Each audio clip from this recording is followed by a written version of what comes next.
Magandang umaga sa inyong lahat mga kuya at ate. Ito naman ay yung Kuya Rom's Hammer. Magluluto naman tayo ng sweet and spicy humba.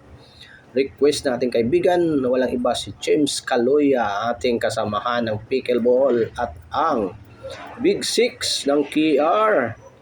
Ito na, pinaluto sa akin, sweet and spicy humba. Yung karne nito ay akin na pong pinakuluan ko na to para mabilis tayo sa pagluluto. Tapos inuna ko muna yung mga sangkap, yung sibuyas, tapos yung bawang, at saka yung maanghang nating sili. Ang siling labuyo, ayan, pinagsama ko na. Ang hirap na nito pag ito niluluto mo, masakit sa ilong. Para kang maaching at maanghang sa mata kasi ganun talaga dahil may sili. Pero maganda kasi, isang pagluto para maanghang talaga. Ayan ang sikreto ko. Diba? So lagay natin ang ating pinakuluan at piniprito ko na pala yung yung karning baboy na yan, kaya kulay brown na. Pero itong paa ng manok ay hindi ko sinalis pagprito kasi pag iprito mo yan, magkadurog-durog. Pinakuluan ko lang yung paa ng manok, tapos yung karne ng baboy, yun ang prinito ko pagkatapos ko siyang nilaga. Pinagsabay ko na nilaga yung paa ng manok at saka yung karne ng baboy. Ngayon, ayan. Gigisahin yan, gigisahin. Paghalo-halo natin para magkahalo-halo ang ating mga sangkap at lalabas ang bango at aroma ng ating mga niluluto. At pagkatapos niyan, isasabawan natin ito.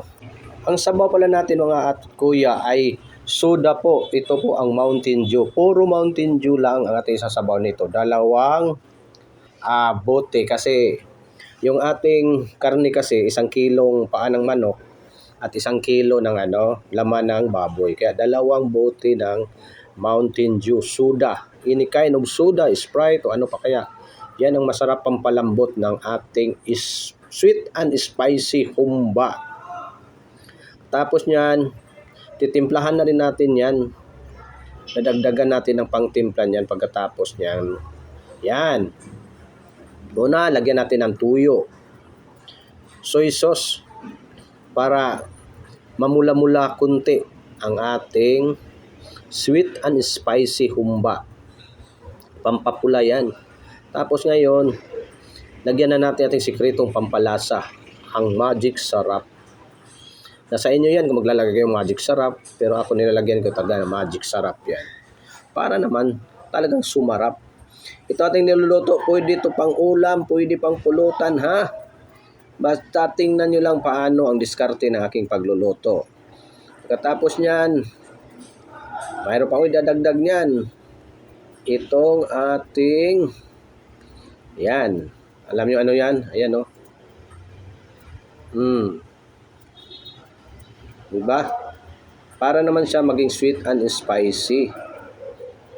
Nilagyan ko yan ng oyster sauce. Hindi pa tayo natatapos. Pagkatapos lagyan natin ng oyster sauce. Pero pag gusto nyo mas masarap pa, pwede naman kayo magdagdag pa. Ngayon, pagkatapos na nating pinakuluan ng ilang minuto, ito na siya. Diba? Nakikita nyo niya, no?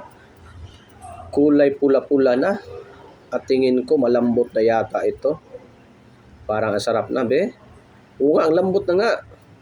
Mga 30 minutes ko yan, pinakuluan.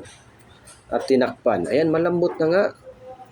At hindi ko na pinakita ang paglagay ko ng black beans dyan. At saka yung bulaklak ng puso ng saging.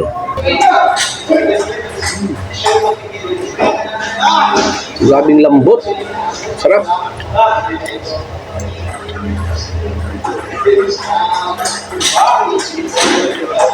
Lasters.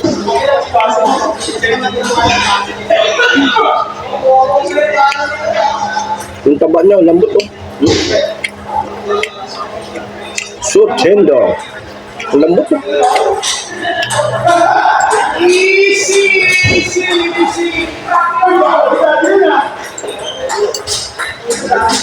Taba niya, taba.